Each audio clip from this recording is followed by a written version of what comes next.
Hello hi നമസ്കാരം. പുതിയ വീഡിയോയിലേക്ക് എല്ലാവർക്കും സ്വാഗതം. ഇന്നത്തെ ഒരു യാത്ര എൻ്റെ ഫോൺ വാങ്ങിക്കുള്ളൊരു സാംസങ്ങിൽ സർവീസ് സെൻറ്ററിലേക്കുള്ളൊരു യാത്രയാണ് കേട്ടോ. ഒരു മാസമായി ഫോൺ യൂസ് ചെയ്യാണ്ടിരിക്കുന്നത്. അരുണേട്ടൻ്റെ ഫോൺ ഇങ്ങനെ ചുമ്മാ യൂസ് ചെയ്യുന്നല്ലാതെ എൻ്റെ ഫോണിൽ യൂസ് ചെയ്യാതെയും എനിക്ക് നിൽക്കാൻ പറ്റുന്ന ഒരു മാസം കൊണ്ട് ഞാൻ തെളിയിച്ചു കേട്ടോ. സാംസങ്ങിൻ്റെ അടുത്ത് എത്തി. അവിടെ എത്തിയപ്പോൾ വീണ്ടും കുറച്ച് മണിക്കൂർ നമ്മൾ വെയിറ്റ് ചെയ്യേണ്ടി വന്നിട്ടുണ്ടായിരുന്നു. അത് കഴിഞ്ഞ് നമ്മൾ ഫോൺ വാങ്ങിച്ചു. പിന്നെ നമ്മുടെ റിജു നമ്മളെ കൂട്ടാൻ വരുമെന്ന് പറഞ്ഞിട്ടുണ്ടായിരുന്നു. അങ്ങനെ കുറച്ച് സമയം നമ്മൾ അവിടെ വെയിറ്റൊക്കെ ചെയ്തിട്ടുണ്ടായിരുന്നേ. അതിനെ ഒരുപാട് പേര് സർവീസ് സെൻറ്ററിൽ ഇങ്ങനെ വരും പോവുകയൊക്കെ ചെയ്തിട്ടുണ്ടായിരുന്നു. അതുകൊണ്ട് തന്നെ കുറച്ച് സമയം ലേറ്റായി നമുക്ക് കിട്ടിയിട്ടുണ്ടായിരുന്നത്. പിന്നെ ഫോൺ കയ്യിൽ കിട്ടിയപ്പോൾ ഭയങ്കര സന്തോഷമായിരുന്നു കുറേ നാളുകൾക്ക് ശേഷം. പിന്നെ കുറേ സമയം നമ്മുടെ ഓട്ടോ വരാൻ വേണ്ടി നമ്മൾ വെയിറ്റ് ചെയ്തു. പിന്നെ ആ ഒരു ഈവനിങ് ടൈം ഭയങ്കര ബിസി ആയുള്ള ഒരു ടൈം കൂടിയാണ്. ഇങ്ങനെ ആകാശം ഇങ്ങനെ കാർമേഘം ഇങ്ങനെ കറുത്ത് വരുന്നൊരു ടൈം കൂടിയാണ് കേട്ടോ. അപ്പോൾ അങ്ങനെ കുറേ സമയം നമ്മളവിടെ വെയിറ്റ് ചെയ്തു. പിന്നെ ഒത്തിരി നാളുകൾക്ക് ശേഷമാണ് കേട്ടോ ഞാനിങ്ങനെ വ്ളോഗിലൊക്കെ വരുന്നത്. അതിന് കുറേ റീസൺസും കാര്യങ്ങളൊക്കെ ഉണ്ട്.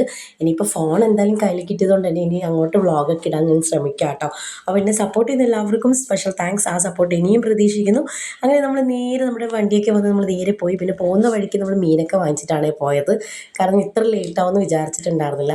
പിന്നെ വീട്ടിലെത്തി പിന്നെ അതൊക്കെ മുറിച്ച് വൃത്തിയാക്കി വെച്ച് പിറ്റേ ദിവസത്തേക്ക് ഞാൻ മുറിച്ച് വെക്കും. എങ്കിൽ നമുക്ക് രാവിലെ വേഗം പണിയൊക്കെ ഒരുങ്ങും. പിന്നെ അതിനുശേഷം മീനൊക്കെ വാങ്ങിച്ച് നമ്മൾ നേരെ ശബരി പോയിട്ടുണ്ടായിരുന്നു. പിന്നെ അത്യാവശ്യത്തിനുള്ള സാധനങ്ങളൊക്കെ കൂടെ വാങ്ങി നമ്മുടെ മീനൊക്കെ മുറിച്ച് നാളത്തേക്ക് വേണ്ടത് ഫ്രിഡ്ജിൽ മാറ്റി വെച്ചു. പിന്നെ അതിന് ശേഷം നമ്മൾ മീൻ കറിയൊക്കെ വെച്ച് ഭക്ഷണമൊക്കെ കഴിച്ചു. അപ്പോൾ ബാക്കിയുള്ള വിശേഷങ്ങൾ വഴിയേ വരും. അപ്പോൾ നെക്സ്റ്റ് വീഡിയോ കാണാം.